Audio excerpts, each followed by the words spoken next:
Vamos começar com o Maduro. A Venezuela está sendo ameaçada de invasão pelo grande império que tem, ao mesmo tempo, um psicopata dirigindo aquele país e dirigindo a maior máquina de guerra que o planeta possui. E isso é muito perigoso. A gente não pode, na minha opinião, subestimar esse psicopata. O Maduro assinou uma lei colocando o país quase todo em armas e preparado. Olha aqui a matéria e a gente ouve agora o nosso querido Luiz Portinho. Olha aqui, ó. Está lá no Opera Mundi. Maduro assina a lei de defesa integral frente a ameaças militares norte-americanas. O presidente da venezuelano Nicolás Maduro promulgou nesta terça-feira a Lei dos Comandos Integrais de Defesa, um instrumento que, ao longo de 22 artigos, reúne a doutrina defensiva histórica do país sul-americano, cujas origens remontam ao início do século XIX, quando ocorreram as guerras de independência que levaram à sua libertação do jugo espanhol. O conceito de defesa integral foi muito explicado ao nosso povo nessas 14 semanas de loucura criminosa imperial, nessa guerra psicológica permanente que eles, os Estados Unidos da América, de forma fracassada, praticam todos os dias e por todos os lados. A defesa integral da pátria tem dois elementos componentes para os quais estamos nos preparando cada vez mais: a resistência popular prolongada e a permanente ofensiva popular, militar e policial em todo o país, explicou o presidente em um discurso no Palácio Miraflores. Companheiro Luiz Portinho, a gente quer te ouvir sobre essa questão. Eu estava dizendo, Luiz, que a pressão contra a Venezuela é uma pressão contra nós todos, nós todas. Uma possível invasão da Venezuela é uma invasão a todos nós, porque a Venezuela é um país irmão nosso, é um país latino-americano, e mais, é um país sul-americano dentro da América Latina. Então, como eu venho dizendo aqui já há bastante tempo, desde quando essas pressões começaram, não devemos, se nós pegarmos os livros, os documentários, os artigos que tem por aí sobre invasões de diversos países do mundo, começaram assim. Você pegar o Iraque de Saddam Hussein, foi assim. Se você pegar a Líbia do Gaddafi, foi assim. Se você pegar a história da Síria, foi assim. Se você pegar a história do Líbano, foi assim. E por aí vai. A gente poderia citar a ex-Iugoslávia. Então, eles arrumam uma justificativa, né, que não tem base na realidade. Essa pressão que usa esse discurso de que o Nicolás Maduro é um narcotraficante, é uma das mentiras, aquelas mentiras que não pega, acho que nem a Maria Corina. Nem a Maria Corina acredita nisso. É algo assim absurdo, desrespeitoso com o presidente do país, desrespeitoso com o homem público, que é um cara que vem há muitos anos, desde quando dirigia os ônibus lá na Venezuela, ele já era uma liderança política, já estava ali com os trabalhadores. É um desrespeito a nós, trabalhadores da América do Sul. É uma coisa que me indigna, meu querido companheiro Luiz Portinho. Indigna todos nós, né, Gilbert? E o que acontece, né, Gilbert? Agora eles criaram esse novo conceito do narcoterrorismo, que inclusive o Derrite quer emplacar aqui no Brasil, né? Que é o conceito que os Estados Unidos está trabalhando para poder fazer a sua escalada de intervenções aqui nos países da América Latina, né? O que aconteceu ali nos anos 80, 90, né? Os Estados Unidos criaram dois conceitos, duas doutrinas, né, de intervenção em países estrangeiros. Uma era o narcotráfico, que foi utilizado aqui na América Latina para intervir na Colômbia, na Venezuela, até aqui no Brasil, né? E o conceito do terrorismo que eles utilizaram muito lá no Oriente Médio, né? Na questão do Iraque, da invasão do Iraque, teve por trás ali aquela falsidade das armas químicas que o Saddam Hussein tinha. Então, e agora, ultrapassado esse momento histórico ali, que começou na década de 90, eles criaram agora o tal do narcoterrorismo para intervir aqui na América Latina, né? E eles estão trabalhando muito forte esse conceito aí, com Bukele, por todos os países tem os títeres ali disponíveis, e aqui no Brasil é o Derrite, o Tarcísio e o bolsonarismo são as figuras deles por aqui, né?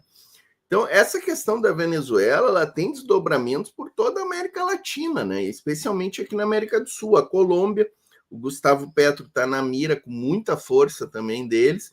Inclusive, assim, né, Gilberto, tem umas questões interessantes aí. O que pode acontecer na Venezuela? Eu não acredito numa invasão terrestre, numa invasão com forças militares. Acho que os Estados Unidos não vão cometer esse erro, né? Porque eles vão estar entrando num novo Vietnã aqui na América Latina, né, Gilbert? E eles não querem pagar um preço tão alto, né? Mas eu não descarto, Gilbert, algumas ações pontuais, bombardeios de pontos estratégicos da indústria petrolífera venezuelana, ou até bombardeios do Palácio de Miraflores, onde o Maduro despacha e reside ali das proximidades, né?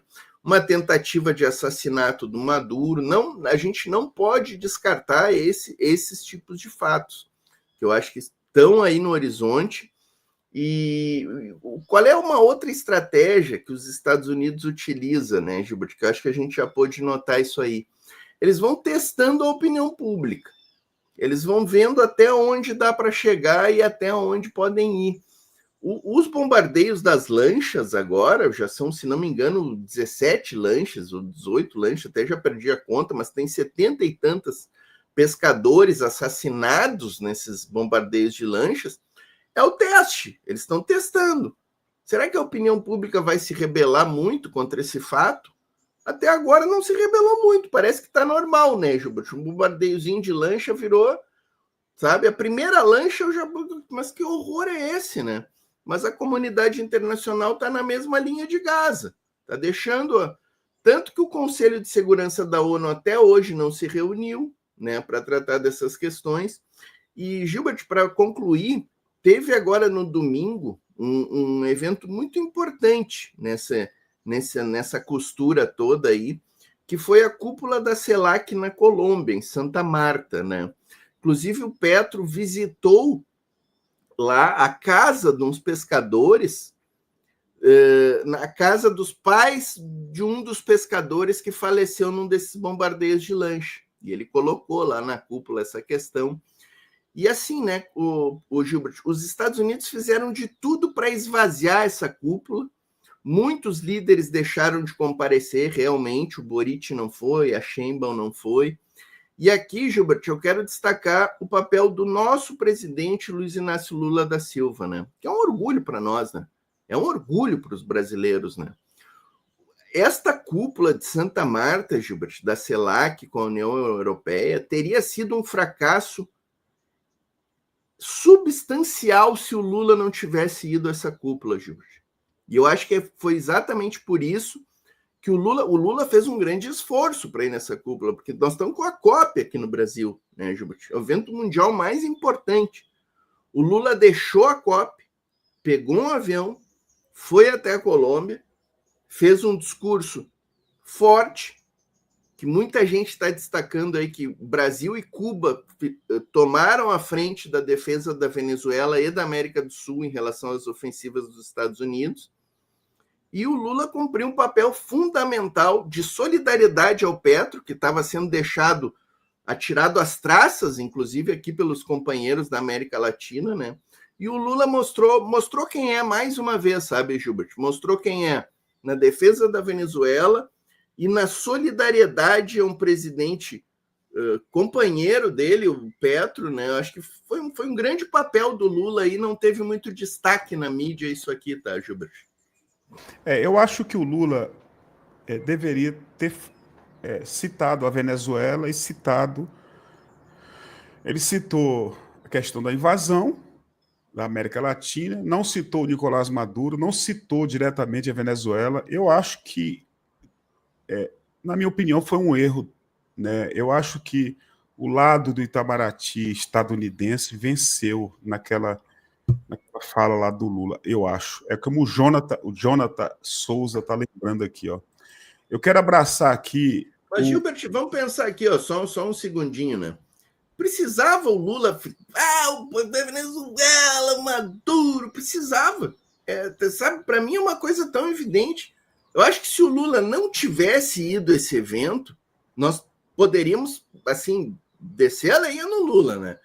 Mas o Lula, Gilbert, quase todos os líderes da América Latina, do Sul e da Europa também não vieram à cúpula por causa das pressões estadunidenses. O Lula está num momento extremamente complicado, a gente está negociando tarifas com os Estados Unidos, e o Lula foi lá, botou a cara, fez um discurso dizendo que não quer intervenção aqui na América Latina, que a América Latina não é lugar de conflitos. Então eu acho que essa o mínimo, muito pequena essa crítica, sabe, Gilberto? Não citou Maduro, não citou a Venezuela, mas, gente, a Venezuela era a pauta do evento, sabe? Então, eu não concordo com essa crítica aí, Gilberto. Acho que a ida do Lula é um fato muito maior, sabe? Eu acho que a ida dele foi importante, mas eu não consigo aceitar essa falta de uma defesa maior, mais presente da Venezuela por parte do Lula e do governo Lula. E isso é evidente, todo mundo está vendo, né? Eu não consigo entender, não sei se é eleitoral, como a galera acabou de citar um companheiro aqui, quando a gente leu e comentou a primeira matéria, teve um companheiro que falou que a esquerda está errando, porque o povo não entende que na Venezuela... O povo entende que na Venezuela é uma ditadura, porque a narrativa mentirosa da direita... Ele não colocou isso, é eu que estou complementando. A narrativa mentirosa da extrema-direita, bolsonarista, da extrema-direita em geral, e quase toda a direita brasileira é essa, de que lá é uma ditadura, né? Então, para nós de canais pequenos como esses aqui, ou canais médios como a Voz Trabalhadora, eu sei que é difícil a gente levar a ideia e mostrar que a Venezuela é infinitamente mais democrática, por exemplo, do que os Estados Unidos. Isso é só pegar números, não precisa nem pegar o conceito de democracia, não precisa nem ir no âmago da coisa. É só pegar números de eleição, como elas acontecem e tudo, e compara com os Estados Unidos para você ver quem é mais democrático. Então, eu sei que é difícil a gente chegar à sociedade brasileira como um todo e mostrar isso. E a gente acaba perdendo esse debate nas redes, né? E fica, na maioria do tempo e na maioria das pessoas, que lá é uma ditadura. Quer dizer, a narrativa da direita e da extrema-direita brasileira vence, né? Eu concordo com isso. Agora, se a gente for olhar só por esse lado, eu acho que a gente perde, a longo prazo, médio e longo prazo, o debate da esquerda, que é defender realmente a América Latina, defender o nosso território, né? Eu vejo assim. O Aldenir Silva está aqui e a Ivone está antecipando aqui uma conversa que a gente vai ter já já com vocês e o Luiz, que é a questão do relatório, né, do DERIT. A gente vai falar. Tô com ela. Exatamente. Já que a gente vai falar, segundo o que eu li hoje, viu, Ivone Jesus, o governo já pegou, já deu uma geral no documento para ver como é que está. Eu li sobre isso hoje de manhã. Tá? Porque agora, Gilbert, agora virou uma coisa meio normal, que para mim é novidade. Apresenta-se relatórios das matérias e não se apresenta o texto da lei, os artigos, artigo 1, 2, artigo 3, que para mim sempre foi assim, Gilbert. Vai ter uma matéria votada ou deliberada, tá aqui o texto da lei, artigo 1 diz isso, parágrafo tanto, artigo 2. Agora não, agora vem o relatório, ainda não existe o texto da lei, mas como assim? Então nós estamos discutindo sobre o quê, se não tem o texto da lei, né? Então a Ivone tem toda a razão aí, Gilbert, tem toda a razão. Eu quero ler o texto da lei. Zenilde Lima está aqui conosco, Gessé Cristino, Verônica Fonseca, Jonathan Souza, concordo com o Jonathan. Cristiana Silveira, a Maria Cristina, o nosso querido Boca Braba, a Cíntia Fusa. Opa, ó o Boca Braba aí. Tá aqui. Olha aqui, Gilbert, ano que vem tem eleição nos Estados Unidos, a coisa tá ruim para o Trump. Imagina com corpos de americanos chegando todo dia. Trump estaria perdido. Vamos falar da Colômbia, então. A gente acaba tocando nesse assunto, tá, Boca Braba? O Jurandir tá aqui, ó. Meu querido Jurandir, como é que você tá, Jurandir Lima? Olha aqui, ó. Nós mostramos Colômbia? Mostramos não, né? Ainda não. Olha aqui, ó. É tanta coisa, gente, que a gente fica assim meio doido. Olha aqui, ó. Colômbia suspende colaboração de inteligência com os Estados Unidos da América por ataques no Caribe. O presidente colombiano Gustavo Petro ordenou nesta terça a suspensão imediata da colaboração de inteligência com agências de segurança dos Estados Unidos da América em resposta a ataques a barcos e execuções extrajudiciais no Mar do Caribe e no Pacífico Oriental. A medida anunciada em conta oficial do X estabelece que, abre aspas, todos os níveis de inteligência da força pública são obrigados a suspender as comunicações e outras negociações com as agências de segurança dos Estados Unidos da América, enquanto os atentados realizados pelo governo Trump persistirem. O presidente justificou a decisão apontando que, abre aspas, a luta contra as drogas deve estar subordinada aos direitos humanos do povo caribenho, fecha aspas, e reiterou que os ataques dos Estados Unidos da América constituem violações da soberania e do direito internacional. É aquilo que o nosso canal, os nossos canais têm falado. Se nós formos buscar na história, lá de trás, de 50, 60, 70 anos atrás, pós-Segunda Guerra, e as histórias recentes, de 2000 para cá, não tem uma única vez que os Estados Unidos da América não desrespeitou completamente os direitos humanos, a dignidade humana, em tudo que eles fizeram, em tudo que esses caras fizeram. Pega a história da ex-Iugoslávia, pega a história do Iraque, a quantidade de mulheres, de crianças, de velhos que foram assassinados. Pega a história da Iugoslávia é a coisa mais incrível que tem, porque foi dentro da Europa, com a ajuda da OTAN, gente. Com a OTAN, aquela OTAN que baba ovo de imperialista. Peguem, não tem um momento que os Estados Unidos fizeram isso. Todos os momentos da relação dos Estados Unidos com outros países, praticamente 100%, é de violência e desrespeito aos direitos humanos. Sempre foi assim. Busquem. Você pode buscar, inclusive, meus queridos e queridas, a história dos Estados Unidos na relação com os povos indígenas deles. Peguem, para vocês verem. Não há violência tão grande, talvez. É absurda a violência, a expansão para o oeste. Então foi ali que eles inauguraram toda essa violência, que eles tratam a América Latina, que eles tratam o Caribe, que faz parte da América Latina, que eles tratam a África, que eles tratam a Ásia. É sempre nesse formato. Os Estados Unidos não sabem fazer outra coisa. Ontem nós recebemos aqui, ou foi antes de ontem, na COP30, o governador da Califórnia. Tá lá na COP30, não sei se já foi embora, criticou o Trump, eu achei bonitinho, mas é possivelmente um dos candidatos que vai disputar uma vaga dos democratas para disputar com o Trump ou com quem o Trump lançar daqui 2, 3 anos. Então, essa fala é bonitinha, mas quando eles assumem o poder, até o Barack Obama foi violento tanto quanto os brancos que assumiram a Casa Branca, meu querido Luiz Portinho. Não, tens toda a razão, Gilberto. É isso aí, tua fala disse tudo, né? E esse governador da Califórnia, né? Ele é um nome mais ali no Partido Democrata, a gente tem algumas divisões ali, né? A turma do Bernie Sanders, Mandami, que se dizem os socialistas democratas, são, digamos assim, os mais à esquerda do partido, né?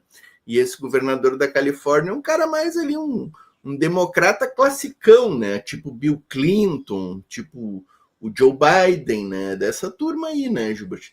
Então, realmente, essa fala dele aí é para iludir trouxas, né, Gilbert? Cara, que não está compreendendo o que o Donald Trump está fazendo com os Estados Unidos, está temendo pelos filhos dele, inclusive, né? Isso aí é discursinho que no momento em que ele assume ali, ele faz as mesmas coisas, né? Vai querer intervir na América Latina, vai querer intervir no Médio Oriente, na África, na Ásia, né? E é isso, tua fala disse tudo, Gilberto, não tenho nada a acrescentar aí. Portinho, o Gessé Cristino está aqui na Voz Trabalhadora, na TV Resistência Contemporânea, o Boca Braba, a Delma Ferreira, Sedney Schuster, da Bela Curitiba, está aqui conosco, a Maria Cristina, nossa querida Maria Cristina, que bom te ver, Maria. A Letícia Fontoura está aqui, a nossa grande companheira Cíntia Fuser e o Rubem Nunes escreveu: se os Estados Unidos da América continuar com esses ataques contra a Venezuela, eles vão se lascar. A Rússia e a China estão de olho. Eu não acredito que a China e a Rússia vão se envolver militarmente. Tá? Eu, particularmente, não acredito. Mas a China... A Venezuela já mandou um avião, ou vários aviões, depois daquela tragédia ambiental que passou pela ilha, né? Furacão Melissa, se não me engano é o nome assim. A Venezuela, com todos os problemas que a Venezuela vive, com mais de quase 1.000 sanções do Império, a Venezuela encheu um avião e mandou medicamento, mandou um monte de coisa. Agora mandou um avião, um navio com 120, se não me engano, containers, até com brinquedos. E a China doou uma grande quantidade, para as 500 placas, 5.000 placas, uma coisa assim absurda. Aquelas placas para produzir energia a partir do sol. Então, eu acho que nesse sentido, o companheiro Rubem Nunes, a China vai colaborar e já vem fazendo isso, né? Agora, militarmente, eu não sei. Né? Assim, presencialmente. Tem armas lá, segundo o próprio Nicolás Maduro, né, Luiz? Ele chegou a falar isso. Eles têm armas russas, especialmente, né, Gilbert? Eles têm um tratado com a Rússia, que é um tratado de cooperação mútua, né? Que até semana passada, eu acho, a Zakharova, que é a porta-voz da chancelaria russa, deu uma declaração ali que ficou nas entrelinhas de que poderia haver uma ajuda militar, né, Gilbert? Ela disse que caso houvesse um ataque à Venezuela, a Rússia estaria disposta a movimentar forças e tal, né? Então ficou no ar aquilo ali, mas eu concordo contigo, eu não acredito que Rússia e China movimentariam tropas. Eu acho que sim, dá o suporte, né? Estes armamentos russos, e tem alguns armamentos chineses também, eles precisam de manutenções e tal, isso tem sido feito, né, Gilbert? Mas eu acho que realmente colocar as tropas no terreno, eu acho muito, muito difícil e complicado que aconteça. Claro, vai haver sempre também, Gilbert, a solidariedade diplomática, né? No Conselho de Segurança da ONU, China e Rússia que tomarão a dianteira aí para a defesa da Venezuela e para combater essa ofensiva estadunidense aqui na América Latina, porque são eles que estão lá no Conselho de Segurança, né? Eu vou defender uma coisa aqui que eu não sei se alguém já falou. A China acabou de apresentar para o mundo um porta-aviões, talvez não como esse que está chegando aí, que diz que chegou ontem aqui do Caribe, que é gigantesco, dos Estados Unidos, mas é uma coisa parecida com essa. É até um pouco mais moderna, tecnologicamente falando. Eu defendo que ele coloque ali ao lado da Venezuela. Coloca o navio ali. Não, a gente está aqui, né, dando apoio moral aqui para o Nicolás Maduro e para o país. Coloca o navio. Estamos Estamos olhando para a floresta. Aqui, ó. Coloca esse naviozão lá. A Rússia pega outro grandão daquele, coloca do outro lado, no Pacífico. Vem lá pelo Pacífico, coloca ali. Você entendeu? Eu não sei se isso é possível. Raimundo, meu querido Raimundo, ele escreveu assim: quando o Gilbert não fala comigo, já sei. Se você estiver me ouvindo, realmente fiquei puto contigo já hoje. Eu não ia citar no assunto. Quando o Luiz Portinho falou que eram pescadores que estavam sendo assassinados, e não é um, não é dois. Se fosse um, já é um assassinato. São mais de 70, 75. Pescadores. Por que a gente diz que é pescadores? querido Raimundo, porque não tem ninguém que foi lá verificar antes de jogar aquele míssil. Aí você diz, não são pescadores, são traficantes. Como é que você sabe, Raimundo? É por isso que não citei o teu nome, não dei boa tarde, que eu fico puto com as tuas colocações, cara. A Regina Fazioli está aqui, ó. É assim, né, Gilberto? Só para não perder essa questão, não existe nenhum indício, Gilbert, de que houvesse drogas naquelas embarcações. E vamos falar a verdade, né, Gilbert? O consumo estadunidense, gente, os Estados Unidos é o país que mais consome drogas, tá? Uma lanchinha daquelas ali, gente, não dá para suprir o consumo assim, ó, nem de uma cidadezinha média dos Estados Unidos, tá? Não dá nem na primeira noite, não dá nem na primeira noite nas esquinas de Nova York. Entendeu? As 17 lanchas que foram afundadas, elas acho que daria para suprir assim uma semana do consumo de drogas de Nova York, tá? Para vocês terem uma ideia. Então a droga chega lá em navios gigantescos. Aliás, esse é um outro ponto interessante, né, Gilberto? Quem é que faz esse transporte, essa rota da droga? Os navios da companhia do Noboa, Daniel Noboa, presidente do Equador. A droga isso aqui já não, eu não estou inventando, tá, pessoal? Isso aqui já tem dados, investigação. A ONU já denunciou isso aqui. Quem é que esquece o Manuel Noriega? É Manuel Noriega, se eu não me engano, que era presidente do Panamá, que até enquanto ele serviu, ele era um traficante. Todo mundo sabe dessa história. Enquanto ele serviu para os Estados Unidos, ele foi amparado e sustentado como presidente. Quando não serviu mais, sabe onde é que ele está, Raimundo? Dentro de uma prisão de segurança máxima nos Estados Unidos. Preso. Eles derrubaram o cara, ajudaram a derrubar e prenderam o cara. Só para terminar, né, Gilberto? Essa droga, ela sai da Colômbia, tem uma rota até o Equador. Nos portos do Equador, são 2 portos que agora não vou saber o nome, elas são carregadas em grandes navios, gigantescos navios da companhia do Daniel Noboa, presidente do Equador, e dali partem na rota pelo Pacífico, não é pelo Mar do Caribe, ali onde está havendo os bombardeios. Pelo Pacífico, ela chega ali na Califórnia e é distribuída para os Estados Unidos. É por isso que reforça Raimundo, Creuza, Regina, Maria Cristina, Boca Braba, essa história, essa mentira que eles criam para poder defender o roubo do petróleo, o roubo das riquezas dos países. E a mira agora, o foco agora é a Venezuela. É só por isso. Porque se eles forem buscar e investigar... Eu li, gente, para vocês aqui a matéria. O próprio DEA, que é um órgão que mexe com isso nos Estados Unidos, já denunciou dentro dos Estados Unidos os bancos, os políticos de olhos azuis, branco, de pele branca, do Partido Democrata, do Partido Republicano, que estão envolvidos em grande quantidade de drogas. Entendeu, meus queridos? A Creuza está aqui. Vou botar a carinha da Creuza aqui para dar sorte. Ó. Obrigado, Creuza. Tudo bom com você? Pois é, querido. Você não gosta do Maduro? Isso não quer dizer que não é por isso, né, que você vai dizer que o cara é um traficante de droga. Ele é o presidente de um país, é um trabalhador, cara. Pega a história do Maduro, Raimundo. Não precisa gostar, não. Pega a história do Maduro para você ler. A Maria Noemi está aqui, gente. Olá, meu povo lindo, Gilbert Portinho, muito boa tarde de Fortaleza.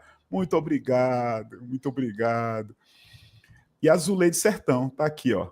Obrigado, Zuleide. A Maria Conceição Virgulino, Carlos Alberto Bessa, Sleep está aqui. Deixa eu colocar agora a notícia mais dolorosa, Letícia Fontoura, mais dolorosa para a gente dar essa aqui, gente. Deixa eu primeiro mudar aqui o formato da tela, senão ele não entra. Olha aqui, ó. Isso aqui dói na alma da gente. A gente mostra porque Martina Rocha, Maria Noemi, Luiz Oliveira, Regina Alves, a gente precisa lutar contra esses sionistas. Todo dia, toda hora.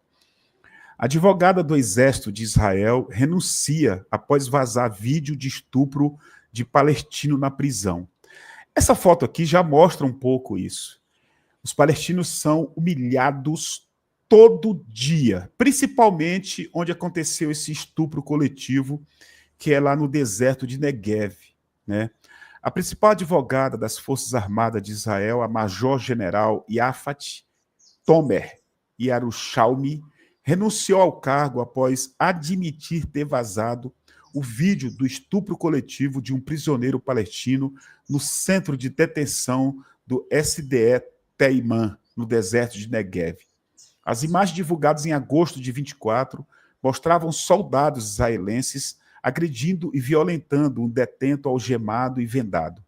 O caso, que provocou indignação internacional, vinha sendo abafado por setores da extrema-direita israelense. Em nota de renúncia, Tomer afirmou ter agido sob intensa pressão política e que decidiu divulgar o vídeo para conter a propaganda falsa contra as autoridades militares. Segundo a denúncia original, o prisioneiro foi espancado por 15 minutos, recebeu choques elétricos e sofreu ferimentos graves no abdômen e nos pulmões. Médicos confirmaram que ele precisou passar por cirurgia emergencial após o ataque. Está aqui a foto da Major, né, advogada, e aqui o vídeo que eu não vou rolar. Aqui em cima, no vídeo, está lá na FEPAL e está no nosso Instagram. Aqui, ó, aqui em cima, os soldados israelenses filmados estuprando o palestino no campo de tortura são ovacionados no tribunal em Israel. O pessoal ficou de pé para aplaudir os caras, os estupradores, e abraçá-los. E no mesmo vídeo aqui embaixo tem um momento do estupro, tá? Tá lá no Instagram do nosso canal e no Instagram da FEPAL Brasil, Luiz Portinho. Esse episódio é da gente perder as esperanças, né? Em parte da humanidade, né, Gilbert? Não vamos generalizar, né? Depois do cessar-fogo, Gilbert, a gente tem mais de 200 mortos na faixa de Gaza, né? A gente precisa falar disso aqui também, né? Que cessar-fogo é esse, né? Israel continua bombardeando a faixa de Gaza. Então, é cessar-fogo para inglês ver, como diriam, né? O povo palestino continua na mira dos sionistas, né, Gilbert? E esse episódio por todos os ângulos, é lamentável, né? Só o fato em si já era lamentável, né, Gilbert? Era da gente esperar que esses soldados fossem punidos, né, Gilbert, num sistema que minimamente humano, né? Não vou nem dizer num sistema que funcionasse, porque a gente sabe que o exército de defesa israelense, a gente sabe bem que de defesa não tem nada, e é uma força militar treinada para cometer o genocídio, né, Gilbert? É para isso que eles servem, né? E o fato desses caras estarem dando entrevistas agora nas TVs israelenses, pousando como vítimas, que estão fazendo um trabalho, que aquilo ali faz parte do esforço que eles estão fazendo, né? Olha, Gilbert, realmente eu não tenho como adjetivar aqui, sinceramente eu não localizo adjetivos suficientes para me manifestar em relação a essa barbárie e esse acontecimento, né? E o fato deles serem ovacionados, né, Gilbert, no tribunal, demonstra algo que a gente vem falando há muito tempo aqui, pelo menos na Voz Trabalhadora a gente fala. O regime do Netanyahu, ele tem amplo apoio na população israelense. Vamos parar com essa história de que a população está contra o que está acontecendo. Se tivesse contra, o Netanyahu já tinha caído há muito tempo, né? Então, cai por terra total isso aí, né? Pega o exemplo. Vamos pegar o exemplo, gente, dentro da nossa casa, na nossa cozinha. Não estou chamando o Rio de Janeiro de nossa cozinha, mas olha o que aconteceu. O cara fez uma montanha de corpos, 121 mortos, e foi aplaudido dentro de uma igreja católica na zona sul do Rio de Janeiro. Todo mundo ficou de pé para receber o assassino chamado Cláudio Castro. Isso aconteceu no nosso quintal, aqui no Brasil. Aqui no Brasil. Então, olha onde nós chegamos. Aí, bandidinhos do Centrão vão achar que o nosso canal o nosso canal vai passar pano? Não vamos. Vamos bater. Nós fizemos um